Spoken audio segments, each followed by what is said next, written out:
Here are all the racks we're using in our finale this year. We have two 10-shot racks, two 20-shot racks, two 30-shot racks, and a 12-shot rack. And the main reason I decided to use this configuration is I wanted something firing at every single position.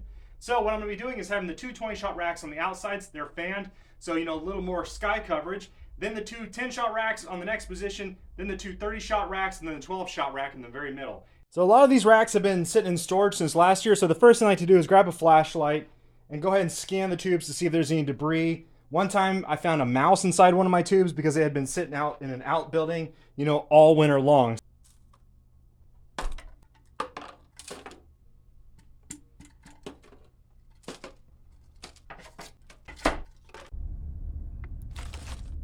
This 12-shot rack is DR9 tubes, so smaller diameter tubes.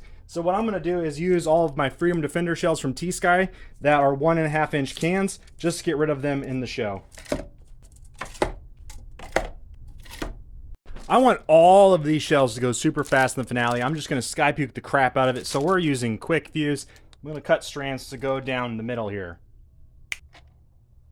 Just like this. This one's slightly shorter because these two will come together in the middle, and this will be the light points. All three rows rip together really fast. First rack is done, and this year I decided to tape over all of the tubes. Years past I've used foil, some people use sticky foil, and so on. One thing I want to note here, if you completely wrap the fuse, it can increase the burn speed or change the burn speed properties. In this case, I'm going as fast as possible. I do not care if it goes faster.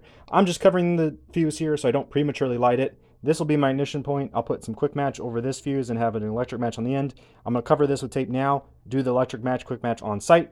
The main reason I want to do this rack first is since it was smaller diameter, we can move on to the other racks. We're going to go ahead and do the 10-shot racks next. This, my friends, is a bucket. This bucket contains miscellaneous shells. This shell didn't fire in a previous video. What happened? The fuse burned and it broke right here. Luckily, I saved these leaders from other shells, so I could remove the fuse that didn't burn and put new fuse in. So he's going into this rack. I have no idea what shells these are. They're labeled white strobing. Normally you might think, hey, that's probably something really special, and I promise you it's not. And they're definitely not white strobing. They're definitely not noise. They're some type of mix effects. They were just all labeled white strobing. I'm gonna be using the quick fuse for all of the rack. Another rack done.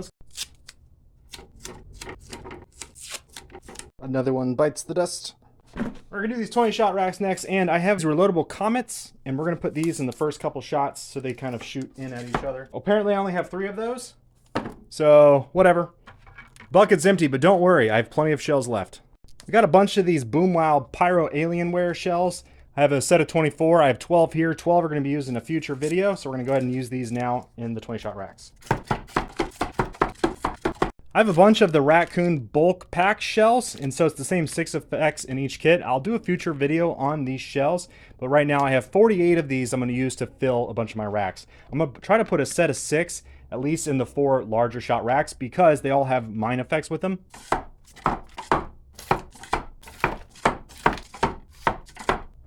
I have several of the titanium willows from SFX show line, and so I'm going to use these in the end of all of these large shot count racks.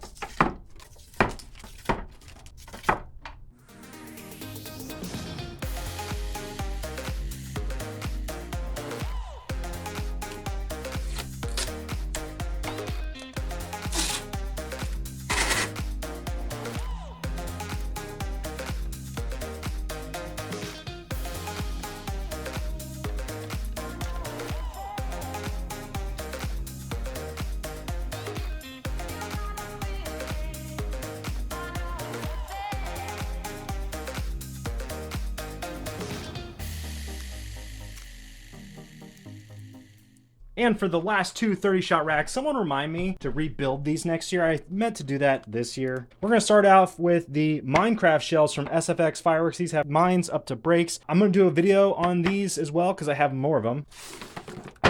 Up next, we have 4 of the titanium willows from SFX Showline. I'm going to put all of these in the last shots.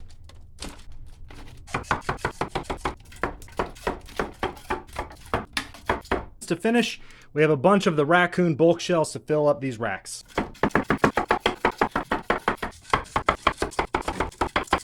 All All right, my friends, that concludes part 6 of our 4th of July fireworks show setup. The only thing left to do is fill my water cannon and dry run our system, which I'm going to do off camera. The next part you will see is the actual show itself. I will also have an on-site setup video and a cleanup video. Hope you guys had a fun and safe 4th of July, and I'll see you in the next one.